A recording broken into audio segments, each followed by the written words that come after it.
Hey, good morning, y'all. This is Bighorn Kevin doing some Uber and Lyft information. Had an interesting thing happen to me today. It was a mistake on my part. I totally made a goof. I kind of want to pass on what happened just so you don't make the same goof that I did. Started out this morning.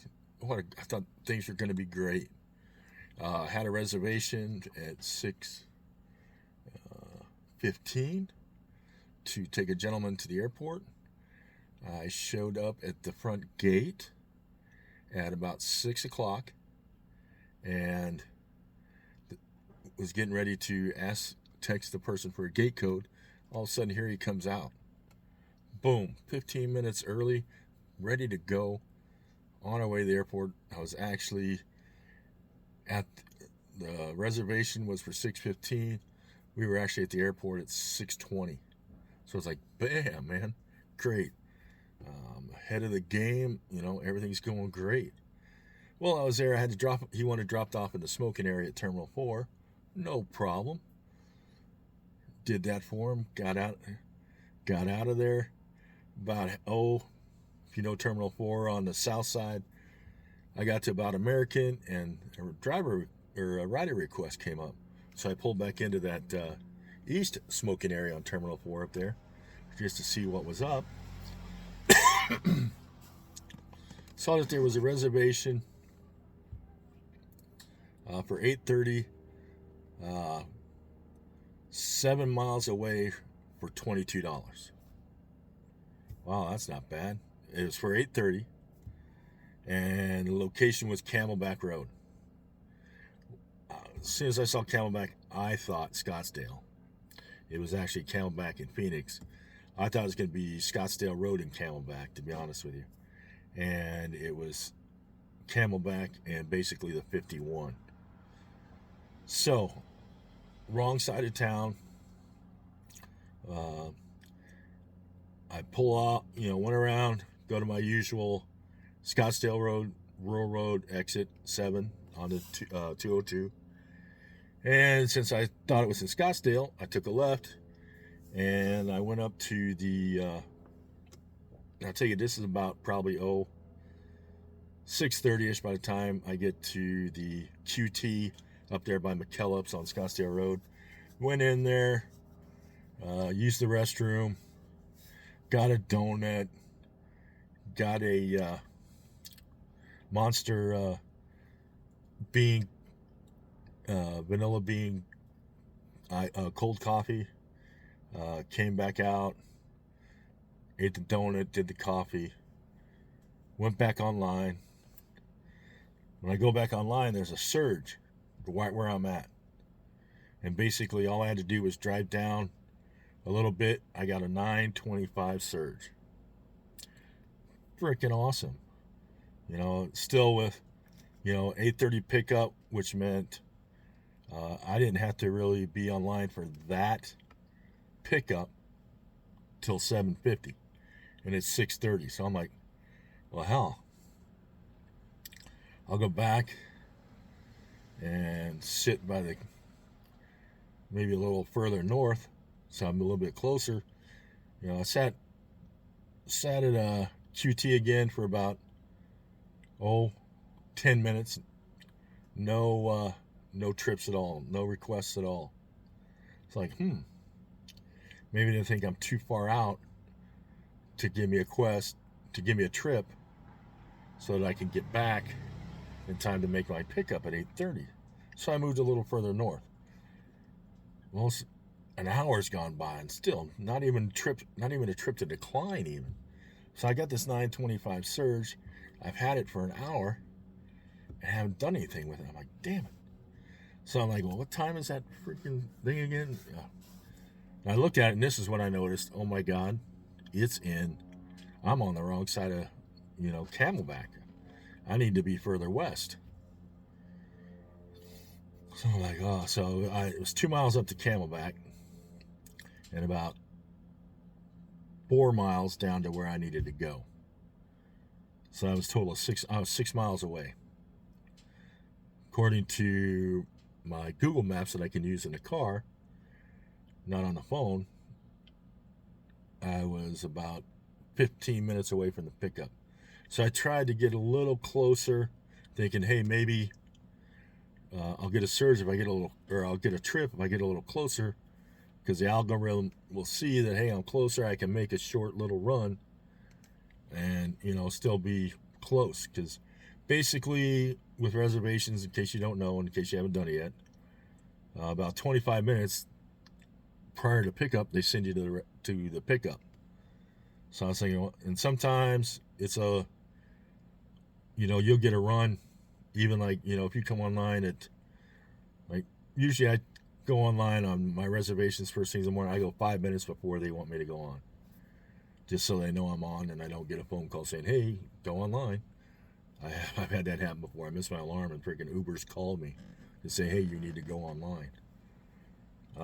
That usually happens about 2 minutes before you need to go online. But anyway, so this has happened to me before. One time before, where I had a big surge. I had a 725 surge. When I went online first thing in the morning prior to a pickup, I had a $7.25 surge without even getting in my car. So I sat at the carport until the half hour and lost the surge. So I'm like thinking, like, maybe they didn't want to give me a ride because the surge. They didn't want to use that. They didn't want me to spend that surge. So I was like, okay. Well, I kind of learned a lesson from that. I've also made it a point, usually never to do back-to-back reservations, or reservations that are about an hour from the first one, just because you can, or an hour.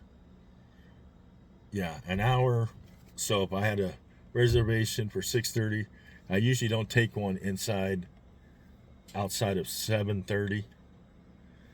Or no, I usually take it outside of 7:30 to 8:30 to 9:30 or something like that, because I have time to work in some rides in. Well, like I said, this one was kind of close, but it wasn't a back-to-back one. A back-to-back one is basically, hey, you're dropping off, like I do it at the airport a lot, is you'll get a run to the airport, and then maybe a half hour later from when you actually schedule to drop them off, when they have it scheduled, their time to drop them off, and about half hour to 25 minutes later, there's another pickup within, and I've done this about 7 times now. I'll take a ride from Scottsdale or Tempe that is within, a half hour, because you got to be online so much, within that half hour, so that it pays. And usually they're like, I don't go more than 5 to 7 miles from the airport, because that way it'll pay for me to drive from the airport, pick them up, and back to the airport. Will still be a profitable ride. But anyway, so this, like I said, this one here was looking at, I figured I had about 2 hours. I should be able to do something. Like I said, I didn't get anything with that $9 surge, and it screwed me. And then I think my main mistake was when I got that $9 surge. Excuse me there. When I got that $9 surge, I shouldn't have moved. That was a pretty big surge. I shouldn't have moved. There was no bigger surges around. So that was kind of like the big surge of the area. And when I moved into like where these other surges were, because man, if I didn't have that reservation, I could have milked that surge area, South Scottsdale. It was in a surge area for about an hour. I could have milked at least 2 or 3 runs out of that. And it just kind of sucked because I blew that opportunity. And by moving, the mistake I made, I think, by moving is I went into lesser surge areas like $2 and $3. Now I got a $9. And what happened was nobody was going to pay that $9 surge for me to use that $9 surge. So that was my mistake there too, is going into a lesser surge area with a bigger surge already attached to me. And it totally screwed things up, I think. So, lesson learned, you get a big surge, unless you're going to a bigger surge, I wouldn't move. I would try and stay where you're at and use it. Now maybe go out of a surge area, take that surge with you and go out of a surge area. That may work. So, you might want to do that. But what I would do is, like I said, one, you got to kind of watch your reservations, how you schedule them and stuff like that. Because of that 40-minute, you got to be online. Unless they got something running with you already, or you're already running, you might not get anything in that 40 minutes. So it does kind of suck, because like I said, Lyft only requires that you be on 15 minutes prior and that you be able to be within 15 minutes of your pickup. So that's what I like about Lyft's reservations. But yeah, that was my mistake this morning. Otherwise, both rides that I had, I haven't gotten any tips off them yet. But here's my thing. The other thing I wanted to point out is you'll see a lot of guys online saying, oh man, this guy doesn't tip. I didn't get a tip on this. I didn't get a tip on that. And while they were making the video, they probably didn't get a tip. But then probably afterwards, they did. The thing about that is sometimes what happens is, and I've noticed this, is because I really noticed it because I told a lady, she was all worried, oh man, I don't know how to give you a tip. I'm trying to, and I told her, she said, ma'am, or wait, I'm going to use ma'am because I forgot her name, but just go in, do what you got to do, get to your gate, get settled down, and then look at the app, and if you want to tip me with whatever, do it then. And by the time I got back to Tempe, whatever sat my little spot that I like to sit in, and got all organized. About 2 minutes later, pops up, I got a tip. And she said she was going to give me $10, but she actually gave me 11 and some change because she went by the percentage. That being said, sometimes if you don't get tipped right away, sometimes when your riders, they're not on the app the whole time while you're on the ride. Some do. Some like to sit there and watch what you're doing, how far they're away, whatever, and they're or they're texting while they're watching your app. And like I said, some people already have the tip in there. When as soon as you close it out, the tip shows up right away. So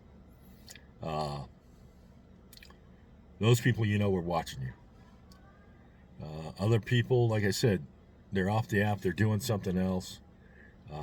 They're doing stuff for work, they're texting, emailing, all kinds of stuff for work and whatever. So a lot of times, because sometimes I ask people, hey, where are you headed, blah blah blah, and I kind of remember some people, hey, I didn't get a tip, but then later on in the day or something like that, or hey, they're flying back to the East Coast from here, 5-hour flight.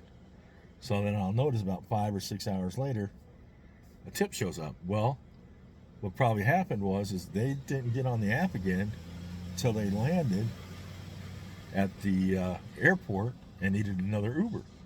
Well, when it shows up, they needed to fix that Uber. Oh yeah, I forgot to tip him. Boom. So now they can do another ride, and that's what happens. And like I said, other times for tips too. I know, like one of my Capital One cards that I use, the tip won't show up. The amount will show up that I was charged, like for Uber Eats. The amount that I was charged will be deducted from my account. But then 2 to 3 days later, I will get another charge for the tip. And I've seen that on the app as well. As 2 or 3 days later, you get a tip. So sometimes it could just be the card, the bank or whatever that people use their cards for doesn't acknowledge a tip for a couple days. So, just kind of remember that when you see something 2 or 3 days later. I don't think people go 2 or 3 days without using the app. Maybe for Uber Eats, if you don't adjust your tip within an hour, you as a rider get that tip. So that's not a problem. But like for the driver, you will get that tip when the bank pays for it or when they use the app again and actually give you a tip. So sometimes that's where you see a little thing where if you don't get a tip instantly, don't think, hey, the rider didn't tip me. Like I said, Lyft, it's been an instant thing. It's never ever, I've never waited or never got a tip after a ride or, significantly after a ride. So, but anyway, that's my little 15 minutes of I made a no shit today. And like I said, had a great yesterday, even though the president was here. Did 2 runs in the morning, and then did about 4 or 5 in the evening. Ended up walking away with $120 yesterday. So for about 4 hours of work, so that was $30 an hour. So what are we doing? Gonna hang out here at the house till about maybe noonish or 1 o'clock. I do use the Solo app too. I will toot their horn, even though they're not paying for anything here. Toot their horn there. It's a good app for summer. It's a good app for when times are kind of slow, or like say for instance, if you want to go on, like say, just do a solid 8 hours from 7 to 5 o'clock, 6 o'clock in the evening, maybe even 11 hours, 12 hours. You want to do a 12-hour day. You use credits to guarantee this is how much money this is how they're predicting this is how much money you'll make an hour if you work this hour of the day. So usually I look at what they're predicting, and then usually I can beat their predictions. So if I know during certain times, like they may only guarantee 21 to 24 bucks an hour, from 2 a.m. to 5 a.m. Those times will be, anywhere from 20, 21, 20, 19, something like that. Well, I know if I take a reservation during that time, that's why I don't fill out my schedule until that night for the next day. Because I know if I already got a reservation, I'm going to beat their prediction during that hour. So why I'm not going to have that as a guaranteed hour. And you know what? I'm not going to get too far into this because this should be another video. Alrighty, guys, take care. Drive safe out there. Make lots of money. Make smart money. Wise decisions equal better profits. All right? Take care, guys.